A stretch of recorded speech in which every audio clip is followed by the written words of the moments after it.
Robusta, or officially Canephora, has managed to emerge from obscurity. Roasters, researchers and producers have become advocates for a better form of Robusta.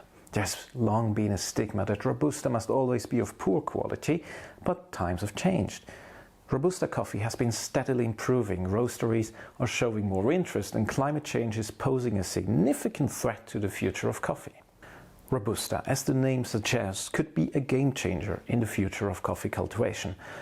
Or not, as Lucas Louzada explains. Last October, I was in Brazil and had a conversation with Lucas Louzada about Conilon, Canephora and Robusta. Lucas heads the Coffee Design Center at IFES, University in Espírito Santo, and he conducts cutting-edge research on Canephora's biome, soil, roots, plants, roasting and flavor. Lucas is deeply immersed in the subject matter and an absolute expert on coffee. We began the day with a cupping of various Conilon fermentations, and I was truly impressed by how controlled fermentation can positively alter a coffee. It became clear to me that if Robusta is to gain a broader foothold in a specialty coffee market, targeted fermentations would undoubtedly help. So I had a lengthy conversation with him, attempting to cover most topics from the plant to the cup. Personally, I've never learned so much about Robusta, Canephora and Conilon in such a short amount of time. Enjoy watching. So Lucas, today we're going to talk about Robusta. Or is it Robusta? Or is it Conilon? Or is it Canephora? What are we talking about today? Okay, it's a pleasure. Thank you to come here, Philipp. I think this point is very important to discuss, because normally in the world people just say Robustas, and Espírito Santo is the major Conilon coffee producer in Brazil. Per year we are producing 15-16 million of bags of Conilons, and start the production I think 100 years ago. And for the long time the Conilons in Espírito Santo don't have a good quality, good reputation, and I think 5-6 years ago we started a scientific project to provide more opportunities for the Conilon coffee growers to introduce specific techniques of post-harvest to increase the quality and understand the behavior about the quality in these coffees. And now I think the Conilons and Robustas are living the new scenario in Brazil, and it's possible to understand that they have a quality, they have a personality.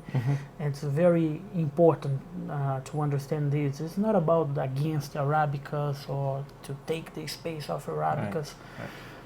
I think we need joy, we need to understand the diversity of these coffees, and sometimes we're gonna drink Arabicas and sometimes we're gonna drink Canephoras together.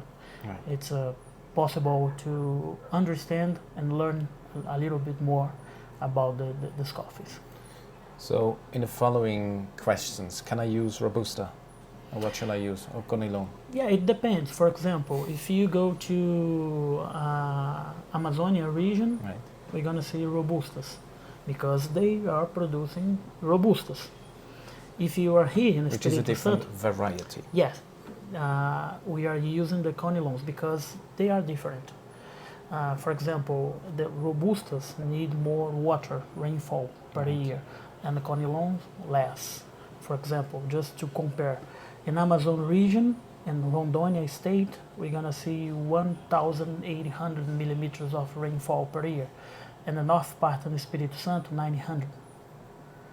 If you bring some Robustas from Amazon and put in this system, probably the plant's gonna die. It's very interesting, the difference about the dynamic of the plant, of the extractor, the coffee bean, the chemical content, all is different. They are the same family, but they are different. Right. But this is all new research. Yeah. So I'm trying to understand the benefits about this coffee. In some case, we are applying a specific methodology for Conilons and a specific methodology for Robustas. For example, it's a very good example. In Amazon region, the coffee growers are applying a long time of the fermentation processing for change the sensorial profile in Robustas.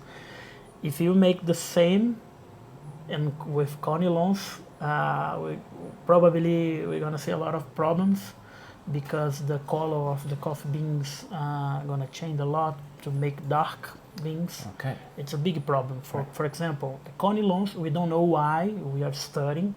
I believe it's because the enzymatic activity inside the coffee beans, but for Conilons, the fermentation is a good way, but we need to apply a very quick fermentation, like 3, 4, maximum 5 days inside the post-harvest. So we agreed that we would touch pretty much every point of the coffee chain, and we would start with genetics, and we talk about fermentation as well.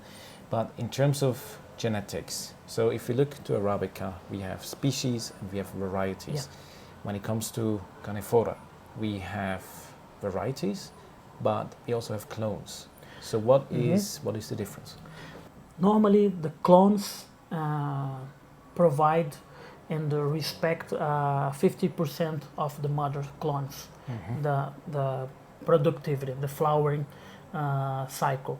Normally, in Conilons, for example, or Robustas, we're going to separate one area and put 6, 8, 9, 10 different clones to across the pollination of the insects, the bees and the other insects. And in the Arabica, it's just one variety. In the same area, just Catuais or Araras or Pacamaras, whatever, Geisha. And the Canephoras are totally different, totally. And because this, we have a lot of diversity, genetic diversity inside the field. And because every time there is a pollination, it's a new combination. Yes, that's amazing. That's amazing. And because this, we can't use the seeds to reproduce the new plants. We need to take like a propagation from the mother plant to select another babe and to create the new coffee plantation. And because this diversity, it's very complicated to understand the systems of Canephoras. And here in Espírito Santo, we are studying specific clones separated to understand the chemical content, the microbiome inside the coffee beans, the possibilities. For example, some clones have more caffeine, some clones have less caffeine. It depends on the clone, it depends on the edibility from the mother coffee plant. So let's move to breeding. So you're not a breeding scientist, but still you know, because my question is fairly simple. So the state of art in breeding of Canephoras is way behind Arabicas, right?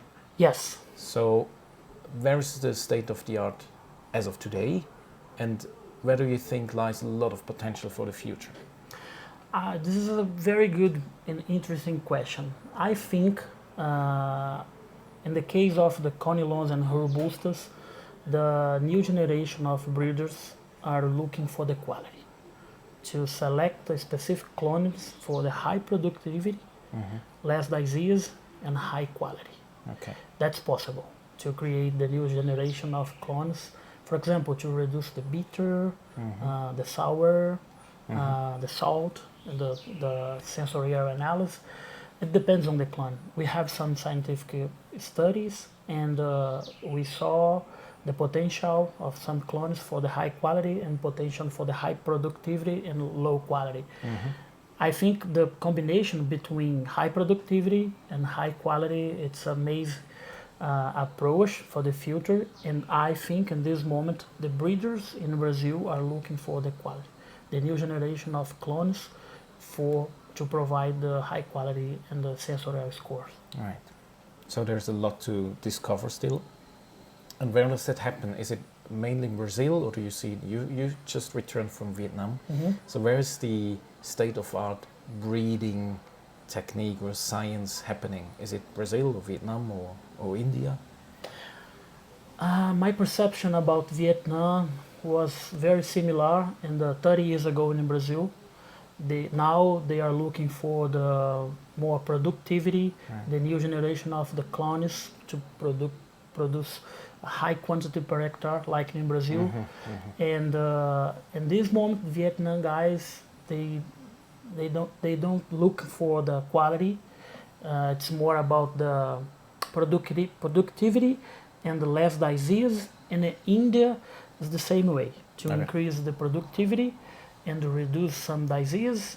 And I think Brazil is the first one in the world to develop a specific approach to increase the quality in canephoras.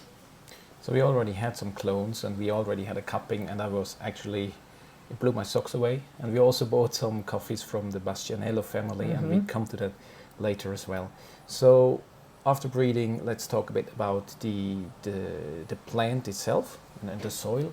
When it comes to soil, are there other demands for Conilon plantations than as you would do Arabica? Or do you have the same, do you need the same balance of macronutrients and micronutrients? Or does the plant demand something else? The extra tour about the management of the plants, it's very similar. Normally the coffee growers use the nitrogen, phosphorus and potassium as the base. The big three, yeah. It's the base for Arabicas and base for Canephoras.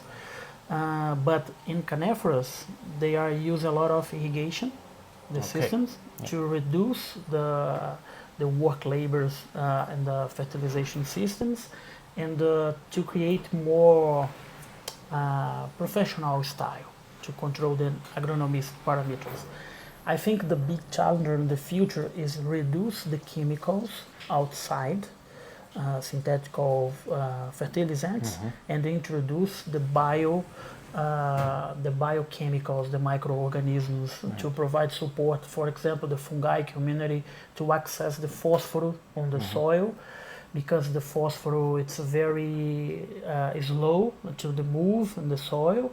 And I think the challenge in this moment in Brazil is to understand the microbiome about the soil in Arabicas, in Canephoras, and provide more regenerative agriculture, to introduce more organic compounds, to reduce the temperature, the radiation of the sun inside the plants, to protect the soil, because the life begins with the soil. If you have a good soil, if you have a good nutrition, probably we're gonna see the good extractor for the coffee plants. So not really specific demands for Canephora plants, but there is a need to know much more about soil in general.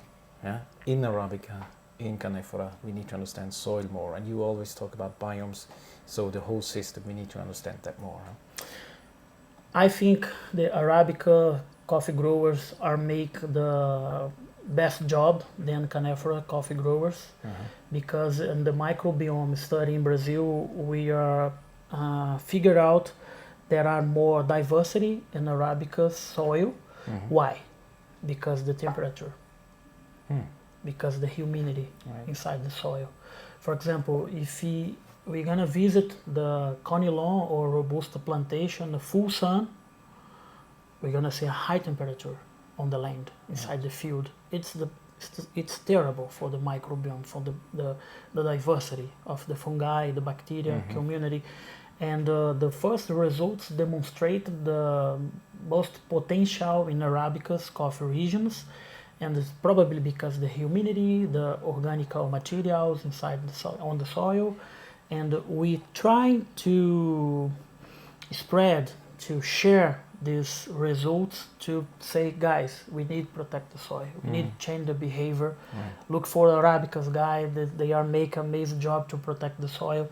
I think this is one big challenge that we need to provide more information for the Conilon or Robusta coffee growers in Brazil. Yeah, let's talk about the strength, or it's many consider Robustas to be a really sturdy plant, you know, to really resistant, but it's not entirely true. So Robusta, yes, there is more caffeine to it, but caffeine alone doesn't do the job and can protect the plant. And the climate is changing faster than ever. And Robusta is not the only solution. Like planting Robusta trees doesn't help alone, so there must be more to it. I agree 100% with you. I think it's much better to introduce the trees, the forest around the Arabica coffee plantation to reduce the climate warming, but it's very complicated because when we start the conversation with Arabica's coffee growers, okay, the climate warm is coming, we need to make something. Normally, okay, let's start to introduce the trees. Right. But the productivity goes too low. It's more easy to introduce the Canephoras, to introduce Conilons or Robustas. Okay, that's possible. But I think because they give more yield. Yeah. Yes, of course. But I think the principal question is to try to understand the behavior about the nature. If you introduce the trees around the coffee plantation, you're going to reduce the solar radiation. You're going to introduce more connection between the microbiome with the roots, the fungi community on the soil. This is the life. Right. Introduce more life, more biodiversity. And this point, my impression about the India guys, they are making an amazing job about the biodiversity.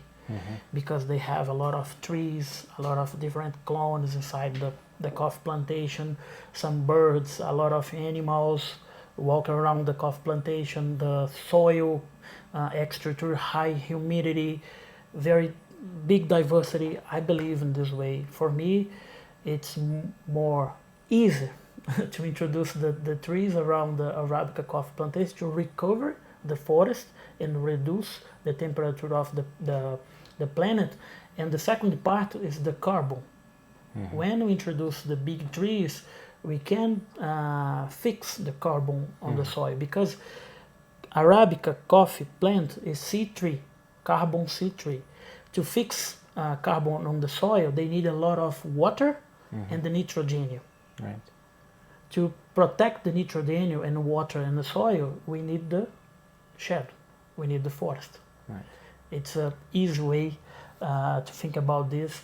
And the second part is about the dynamic of the coffee plant. If you have a long season with dry, without rainfall, probably Canephoras gonna die after 3 or 4 months. It's the same for Arabicas. And the good answer about the climate warm is not about just Canephoras and Robustas or Conilons, Racemosa, Eugenoides, whatever. I think the good answer about the climate warming is introduce the trees, recover the forest, protect the forest. In some cases, people don't care about the future. In some cases, people don't believe about the climate warming, about they don't believe about this happenings in this moment in the world. But I think that's completely possible to introduce the new design about the management of the fields, to introduce the forest fragments around the coffee plantation, to reduce the climate warming activity and provide more biodiversity for Canephoras and for Arabicas. In some cases, let me back again this part. For example, in this region, we are in the 700 meters in the Espírito Santo coffee region. Yeah. And what's happened now? The coffee growers, the Arabica coffee growers, are cutting the trees and introduce the Conilons or Robustas. That happens already, huh? Yeah. Why? Because the productivity is reducing, because the climate condition, and they believe the Canephoras are going to support this climate warming. And in some cases that's possible, and in some cases we need to study more. Because, for example, the next 2 or 3 years, we have a very cold season. The Canephoras don't support this. They're gonna die in a cold temperature. So there's a limit also to altitude. Yes, of course. But we don't know about this limit, when we should stop. Right. And I think because of this, we don't have scientific studies to understand this behavior. I think the good answer for these questions is to introduce the trees around the forest fragment around the coffee plantation. So in an optimal world, it wouldn't be too hot, there wouldn't be too much sun, but there would always be kind of high humidity. So the Conilon trees wouldn't need irrigation. It shouldn't be too cold, it shouldn't be too hot. and then they could flourish. But there's a limit to altitude. Yeah. And there's a limit to cold temperature. Yes. Yeah. So why does the plant itself produces more coffee than Arabica plants? That's a very interesting question. I don't know. If we looking for the high productivity, probably we're gonna decide to introduce canephoras. Right. But for example, we have a good examples about the Arara and the Catucaí 785 in Espírito Santo. Arabica hybrids. Yeah. These plants can produce high quality and high productivity. Right. Maybe with irrigation, 75, 85 bags per hectare. Oh, wow. But again, if we are using irrigation, we need to save water. Right. Or depends on the rainfall cycle. And again, we need to protect the forest, Right. because without forest, it's impossible to protect the rainfall on the soil. And for the Arabicas and the full sun, like in Brazil, like Minas Gerais, Cerrado, and some areas in Brazil, São Paulo and Paraná, normally we're gonna see 35, 38 bags per hectare. It's a very interesting productivity. But I was talking about with some coffee growers this region. The principal problem the last years was the frost, Yeah. and in some case high temperature, irregular flower period, irregular harvesting. It's because this oxidation, it's a very bad for the quality, for the coffee producers. And now there are a lot of people looking for to introduce canephoras in these regions, maybe to see the high productivity in this area and the new possibility to make much more money in this case. Yeah. When it comes to harvesting, is there something else that we should keep in mind? Is there something different when Robusta is being harvested or Arabicas? I think that's possible to make the same post-harvest for both. Okay. So there can be mechanical harvesting as well? What happens? It's possible. And the mountain region is impossible, like here, Right. just hand by hand. Right. But if we are moving for the north, they are use mechanical machines to provide support for the harvesting. And the post-harvest, normally some people say, we need to develop some methodology for canephoras, for robustas or conilons. I disagree, because it's coffee. Yeah, it's a tree, right? It's coffee. Yeah, okay. We need to make some adjustments to understand the size of the coffee beans, the time, but we can make a wash, full wash, semi-dry, fermented, carbonic maceration, whatever. Okay. So sometimes the details matter, sometimes they don't. Yeah. So when it comes to the biome, we need to understand more. But when it comes to harvesting, you say it can be, well, the same principles can be applied as if would be Arabicas. Okay, nothing else. So in terms of processing, I know that you've been experimenting a lot, and then that you do experiments on a small scale, but you also help to scale it up to bigger volumes. Could you walk us through the protocol you established with the Bastianello family? So first you started a couple of years ago with a small batch, and now they produced 50 bags of coffee. So what is the protocol and how did you do this? So we started the scientific approach inside the lab in a small scale to understand the behavior about the microbiome inside the coffee beans, the chemical composition, and to decide which time is the better for the quality. Okay, we published the scientific paper, I think 3 years ago. And we start the approach to increase the volume inside the bioreactor. We develop the bioreactor to provide the same condition that we made inside the lab to control the temperature, the pressure, and the dynamic about the microorganisms inside the tank. So we made the experiment, we made the machine and start the scientific project inside the field, inside the coffee plantation. And the results were a little bit different than the lab, but we figured out there is a specific condition about the microorganisms when we put more volume, more coffee cherries inside the bioreactor. A lot of pressure, the temperatures go high so fast, and we need to reduce the temperature to control some parameters inside the tank. It's like more to say, guys, please don't work so fast. Let's a little bit slow. We need keep some chemical compounds inside the bioreactor, and we develop a specific protocol for Bastianello, and we separate the clones before the fermentation, just line by line, because we discovered some clones provide more some chemical compounds of the fermentation, and some clones have more potential for the quality. And this is the first step. And first, we select the clones, put on the fermentation processing, and control the temperature. I think around 29, 30 Celsius degree for 4 days inside the tank. And 6 hours, we need to remove the gas and put CO2 again, all the time. Okay. All the time.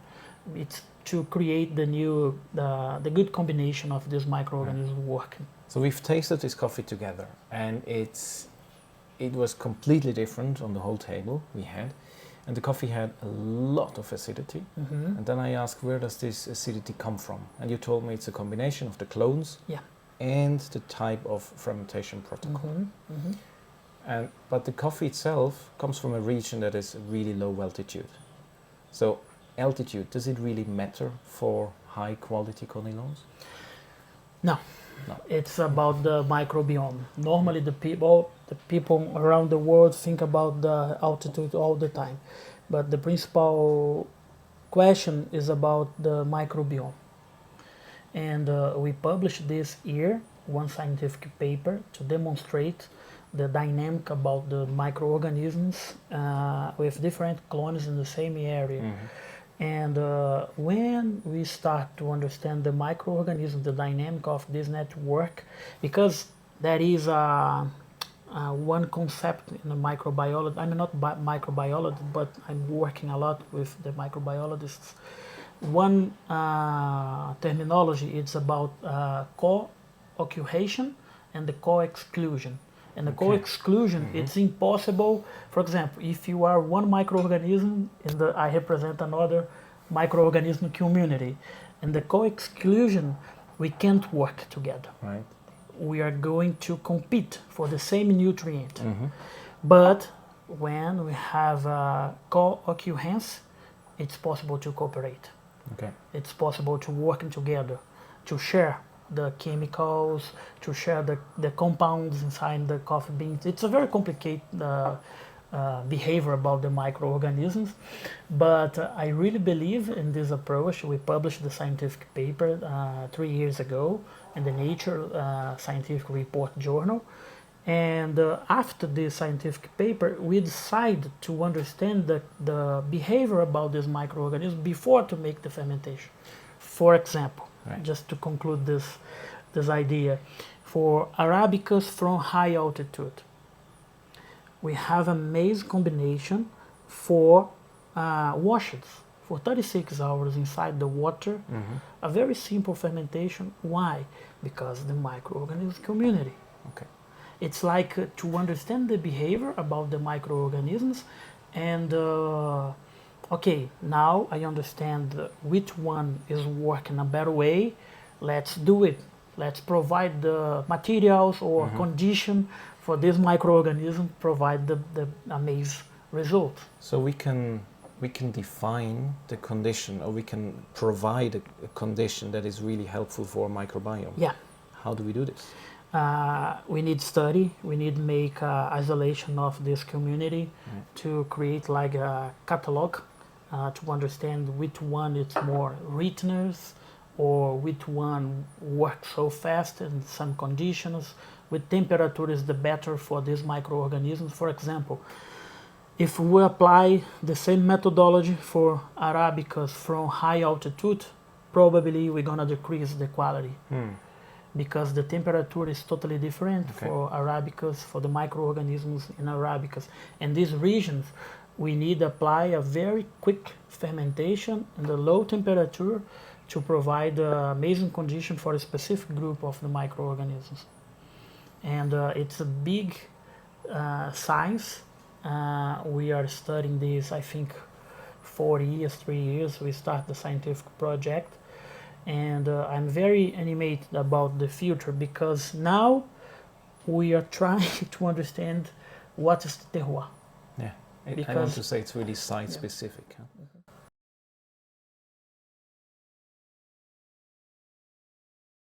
With methodology, it's better for coffees from South Minas, from mountain region, Espírito Santo. With what's the benefits about the forest, or not? Some cases, some plants dislike for the shades, or some plants love shades, and we are trying to understand the soil content, the edapoclimatic condition, and edapoclimatic condition, rainfall, humidity, and the temperature, the soil, the physical, the chemical, and the biological condition. And after this, we move to the coffee plant to understand the microbiome, the chemical composition. Okay, after make the harvest, which processing is the better, and finally try to understand the roast profile, the sensorial analysis, and the chemical compounds and different methodologies. All these parameters together, we are trying to create the quality math. Right. Will it ever be possible, because this is all really site-specific, and you have only just started, you invested years of your life to this, but it's still early. One day, will it be possible that you can say, all right, this type of humidity, this type of trees, this type of altitude, probably this is a protocol to ferment a Conilon? Is that the goal? That it can give some assistance and some ideas how to reach good quality? This is the principal idea. Right. This is the principal idea. How many more years do you need? I don't know. But I think in 2 or 3 years, we're going to see a lot of the new design for the quality in Brazil. We are concluding the big scientific project that we call Metaboloncs. And we are studying 125 different areas in Brazil, same methodology, same microorganisms, same protocols of fermentation post-harvest.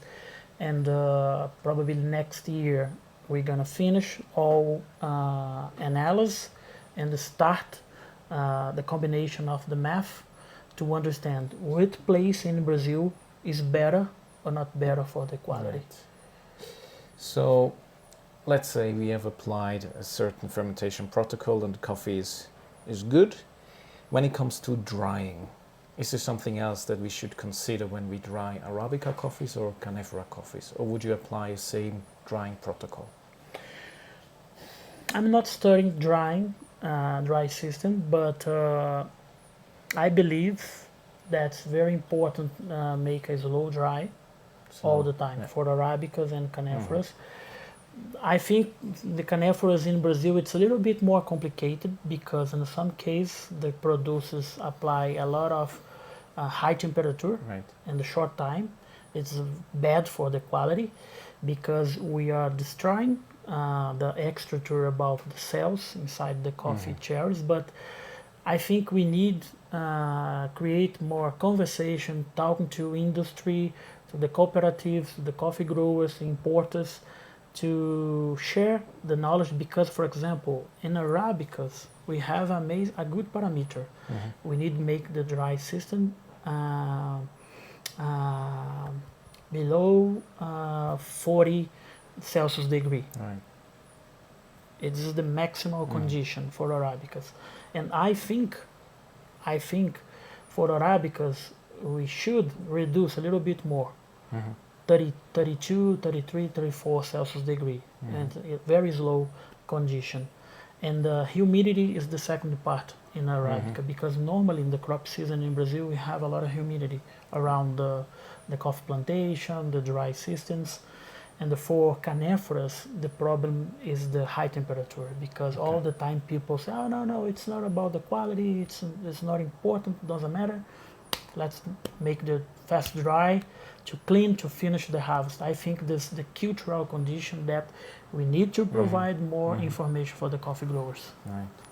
So we talked about longevity, about shelf life of green coffees.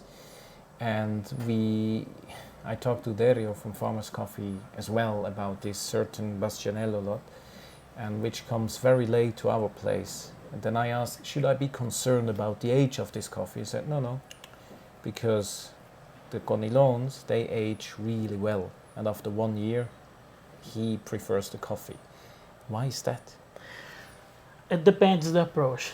If you make the fermentation processing works, okay, I agree 100%. Because the fermentation change the chemical composition inside the coffee beans, and this chemical composition going to provide more shelf life for these coffees. If you make a washed process, for example, and 12 months, 11 months after the finish the post-harvest, the quality probably drop a lot. And it depends on the fermentation, the protocol, and the processing. We conclude one scientific study, and in some cases the fermentation can provide the same chemical composition after 12 months. It's because the lipids structure, and we are studying the lipids, the fat oil inside the coffee beans, the manutention, and the oxidation of these chemical compounds. And we don't have finished the scientific results, and probably in 1 year we're gonna publish a scientific paper to demonstrate these benefits. So the more fermented a Canephora is, the longer the shelf life. Yes. The less fermented a Canephora is, the shorter the shelf life. That's possible to see. All right. So when it comes to roasting, and we're a roasting company too, and we have limited experience in roasting Canephoras only, but we did our experiments and we're still learning. So what we did, we approached these coffees differently. So you have an own lab with many roasters and roasting machines. What did you find out so far? Is there a different approach to roasting Canephoras than to roasting Arabicas? So we finished one master degree thesis from my student. The name is Daniele De Bona, and she demonstrated the benefits about a specific roast line for Arabicas and Canephoras. She applied the same strategy to start the same temperature, drop the temperature, and again, it's create the the roasting line, the roast protocol. And we figure out the maximal time for the quality and Canephoras, it's 80.5 to 9 minutes. It's a very quick. It's a short roast. Short, yeah. But we are use the probatins in a small scale. Yes. Yeah. It's totally different the big roasters. We need to understand this. After 12 minutes, we're gonna see a lot of pyridines and furans. This chemical class provide a lot of bitter of the sensorial profile. And we believe that's possible to apply this line for the big roasters. We're gonna see more acidity, more fruit, sweetness in the Canephoras sensorial profile because the chemical composition. But again, this study we applied the probatin in a small scale. Yes, but there are some similarities to what we do. So we roast fruity Canephoras really short for 9.5 minutes. Okay. To keep the acidity, to keep the fruitiness. And even our darker Robusta espresso, it's not longer than 11 minutes and it still has acidity. and it's dark, but there is acidity. Everything over 12 minutes, as you said, was like really bitter, but also astringent and really hard to drink. And the texture got lost. So we keep it short. So keeping it short, that would be your style of roasting Canephoras. Yes. For us, the maximum time inside the roast machine, 90 minutes, if it's possible. It depends the performance of the machine, the quantity. Right. When it comes to preparation, let's say making espresso.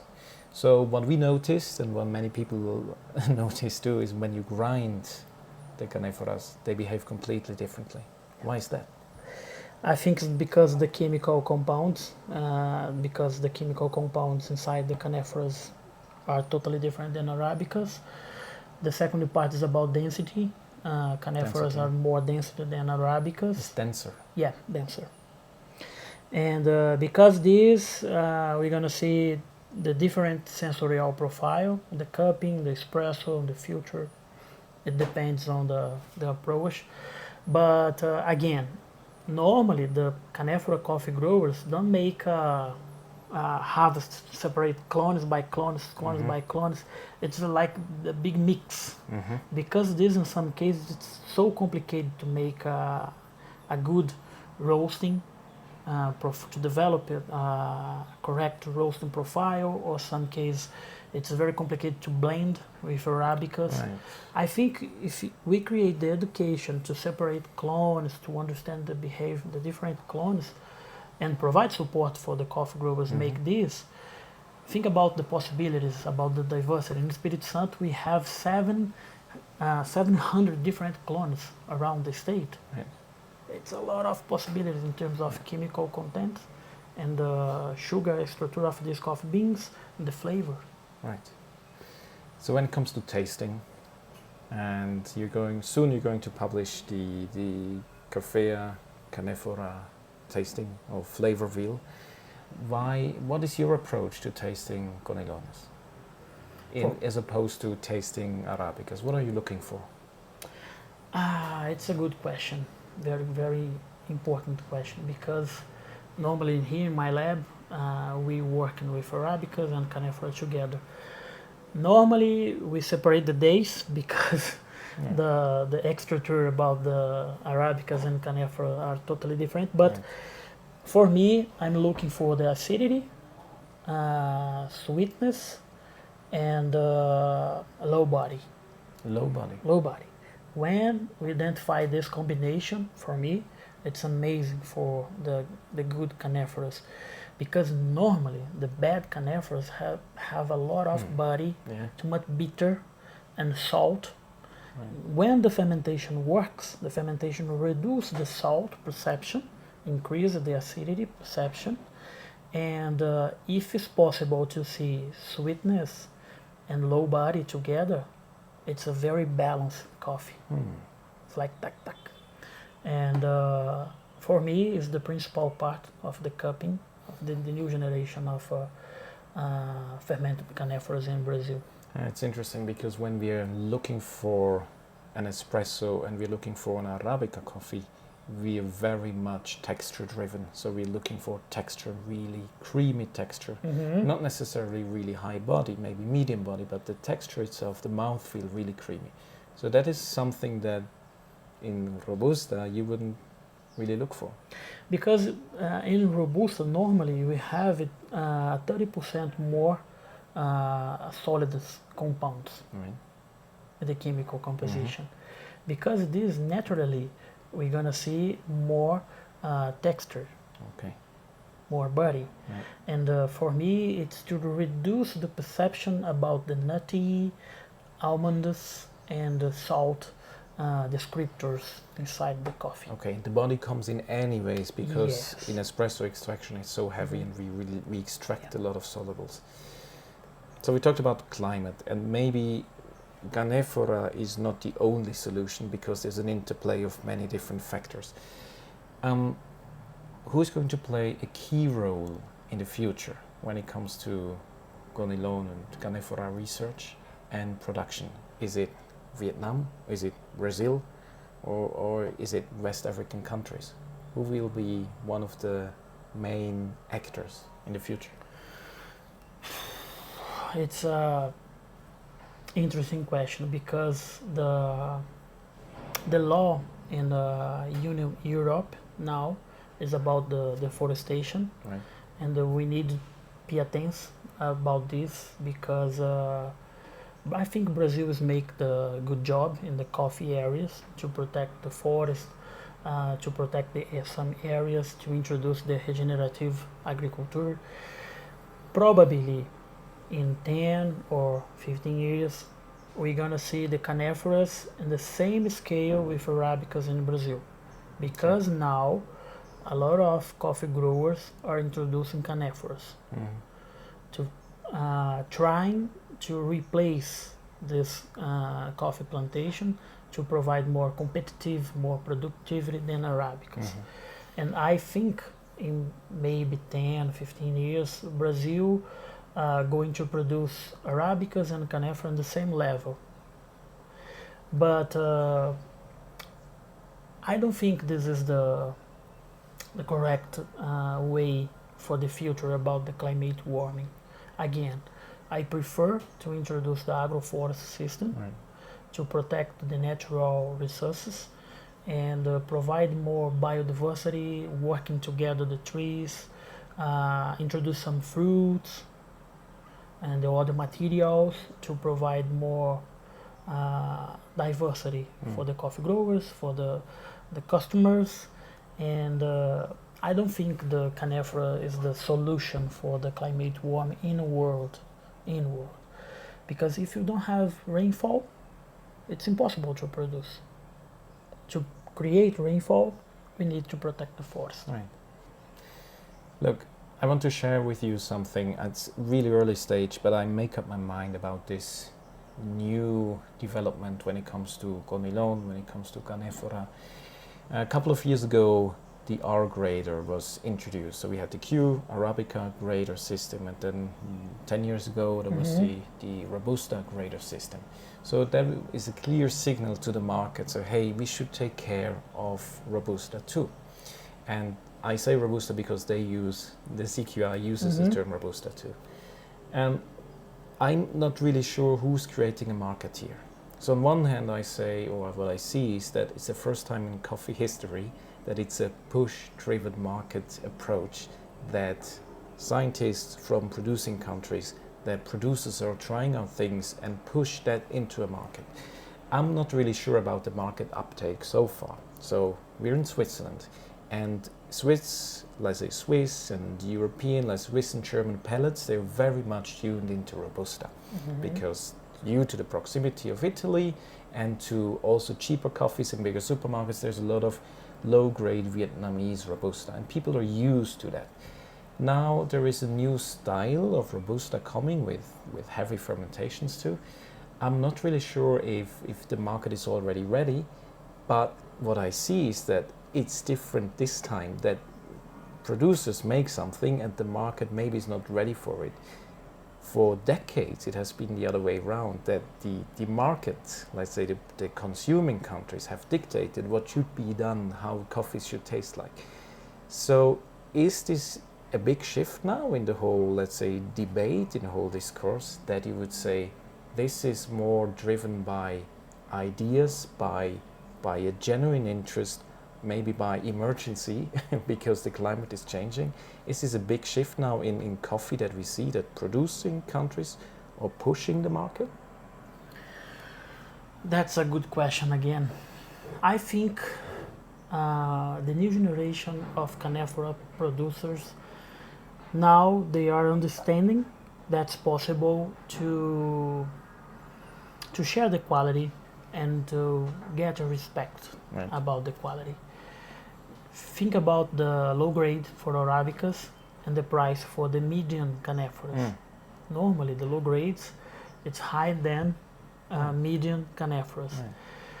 If you balance the system to provide more opportunities, it's not about the high price like Arabicas for high Canephoras. For example, the Bachanello produced 89, 88 sensorial score is the same price for the 88, 89 Arabica specialty. Arabicas is much more expensive than Canephora all the time. But I think now the people, the customers, the coffee growers, baristas, coffee roasters, coffee shops, now the people are understanding that it's possible to apply Canephoras like a single orange, like a specialty coffee. And I think this is the new wave. It's just beginning, but I'm very animated with the future about the Canephoras in Brazil because the coffee growers are making an amazing job. Now they are believing that it's possible. Okay, I'm a coffee producer. It's possible to produce a special Canephora because there are people respecting this. Drink a single Conilon, drink a single Robustas. Again, it's not about against Arabicas. Right. I think Arabicas have one space. It's possible to share the quality about Canephoras in the world. I think we need to understand the possibilities of application. In some case, if you'd like more energy, more caffeine, okay, let's drink 100 Canephora. But we have Canephoras with less caffeine too. But we don't know. We need to publish the scientific paper. We need to separate the clones. Right. It's possible to see in the same coffee area one clone with 1% of caffeine and across 4%, 5% of caffeine. It's crazy. But the coffee growers mix the coffee beans in the post-harvest processing. Again, we need to understand the methodology to separate the clones, to provide the money for this, and respect the quality, and understand the application in the industry about the beverage, about the cold brew, about the espresso, about the future, whatever. We need to study more, and I think in this wave we are seeing the new generation about specialty Canephoras in the world, and we need to respect this because they are make an amazing job to refresh, to create the new design for the people understand, okay, we are Canephora, we have quality. And when we understand the coffee is a food, and it's possible to have a lot of diversity, it's possible to enjoy with this. But I think in some cases people are competing like, my coffee is better, my coffee is okay, blah, blah, blah, blah, blah, blah. I'm looking for the different perspective to think about the food safely and the quality, but respect the biodiversity around the world. I think the principal message of my scientific job. Muito obrigado. De nada. What a lecture. Wow, cool.